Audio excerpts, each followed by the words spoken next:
So ever since I've had the Toro 60V recycler, I've been really interested to know how it handles towing a striping roller.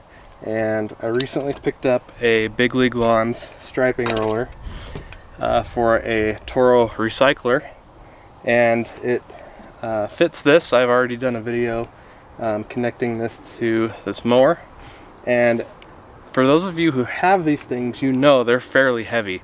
And so I've been getting a lot of questions, and I've had questions myself as to how a Toro 60V recycler, or any electric mower in general really, is going to handle this. But obviously this is the only electric mower I have, and I'm going to see what it can do. So I'm going to do a test. Here we go.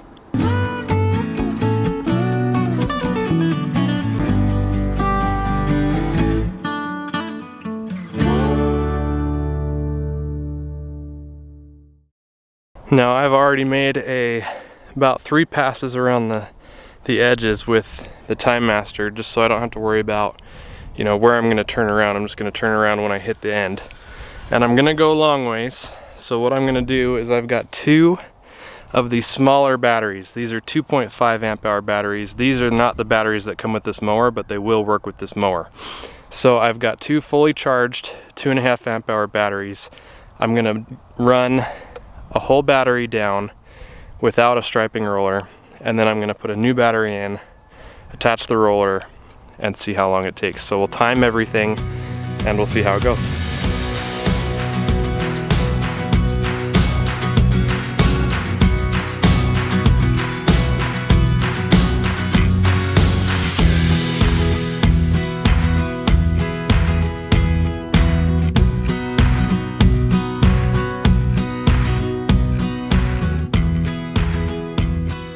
Alright, there it is, dead.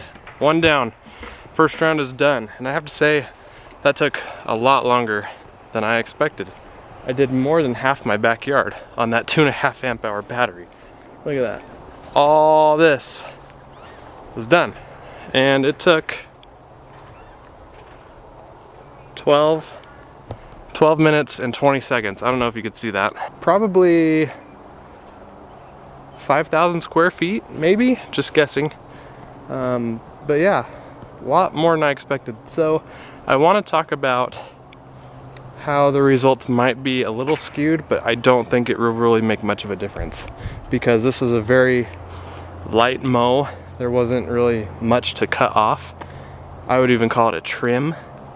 And on the 60V recycler, when it gets under a high stress load, you'll hear it kind of work a little harder and kind of kick into a second gear. That only happened once. So I don't think that the results will really matter if I have to go over areas that I've already mowed with the striping kit. So I'll go ahead and reset everything and hook up the striping kit. And I think I'll just start where I started in the same spot and see how far I can get, or if I get to kind of the same area. And we'll see if there's any difference.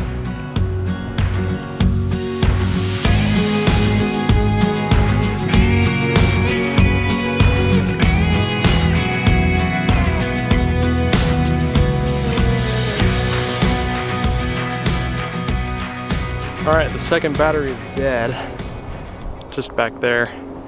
Look at those stripes. Oh, it's so nice to see stripes again in the lawn, even if they are skinny stripes. That lawnmower is way too small for my yard, but it's a good test area at least. So, the verdict is in. We are about 2.5, 1, 2, maybe just over 2 lines short of where we were without a battery, and it died a minute earlier. It was about 11 minutes and 30 seconds that time. So not too much difference, but there is a difference in the battery life when you are towing a heavy striping roller. So that was kind of a fun experiment. I hope that's helpful for you. If you do want to go ahead and try to run a striping roller on at least the Toro 60V recycler, it can handle it. You will just plan on losing a tiny bit of battery life, maybe a couple percentage points. So really not that big of a deal, especially if you have bigger batteries. These were 2.5 amp hour batteries. They lasted 11.5 to 12.5 minutes each. I believe the base model comes with a 6 amp hour battery, so you should be plenty fine, obviously depending on the size of your yard. So that's gonna go ahead and wrap it up for me. I hope that's helpful. Thank you for watching. I'll see you next time.